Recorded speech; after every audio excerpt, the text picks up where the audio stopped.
हिमाचल में बीजेपी के नए प्रदेश अध्यक्ष की नियुक्ति हो चुकी है। राजीव बिंदल, जो कि काफी बड़ा नाम राजनीति में रहा है, और अब उन्हें प्रदेश अध्यक्ष बनाया गया है। बीजेपी ने जो है सिद्धार्थन को प्रदेश महामंत्री बनाया, तो ये नियुक्ति संगठन की नियुक्ति है। और सबसे बड़ी बात यह भी कि राजीव बिंदल का नाम जो सामने आया है, शायद ही इसकी कल्पना किसी ने की होगी। लेकिन विनय से इस पर ज्यादा अपडेट लेंगे। विनय, आपसे जानना चाहेंगे, एक तो हिमाचल में बीजेपी की अगर बात करें, सबसे पहले तो ये चौंकाने वाली बात थी कि प्रदेश अध्यक्ष ने जो है अपने पद से इस्तीफा दे दिया। अब दिया भी तो इसकी जिम्मेदारी अब राजीव बिंदल को दे दी गई है। जरा समझाएं विनय कि किन मायनों में ये नाम सामने आया है, क्या इस बदलाव की मुख्य वजह?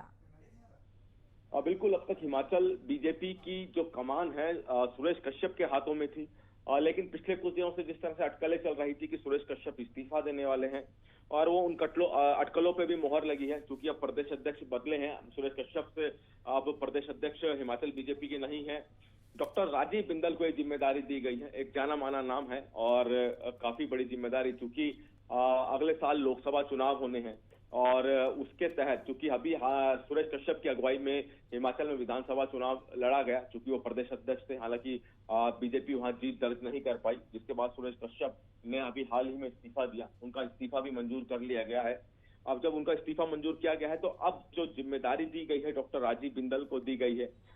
चूंकि साफ है कि जब सुरेश कश्यप की तरफ से इस्तीफे की पेशकश की गई, तो कहीं ना कहीं वो इस बात से आहत थे कि उनकी अगुवाई में बीजेपी हारी है हिमाचल में, और अब राजीव बिंदल को जो जिम्मेदारी दी गई है। अगले साल लोकसभा चुनाव है देश भर में, हिमाचल की सीटों पर भी बीजेपी की नजर है। ऐसे में देखना है कि राजीव बिंदल क्या वो जो इस उम्मीद से बीजेपी ने उनको जिम्मेदारी दी है, उस पर कितना खरा उतरते हैं। राजीव बिंदल हिमाचल में एक जाना माना नाम है, और राजीव बिंदल के ऊपर कंधों पे बड़ी जिम्मेदारी, क्योंकि इस वक्त हिमाचल में बीजेपी विपक्ष में है, और विपक्ष में रहते हुए राजीव बिंदल किस तरह की भूमिका अपनी पार्टी के लिए रखते हैं, वो देखना होगा। जी बिल्कुल विनय, सही कहा आपने। विपक्ष में रहकर अपने जिम्मेदारी को निभाना और अपनी जिम्मेदारी को बताना बेहद बड़ी चुनौती इस बार होगी। विनय, शुक्रिया आपका तमाम जानकारी के लिए।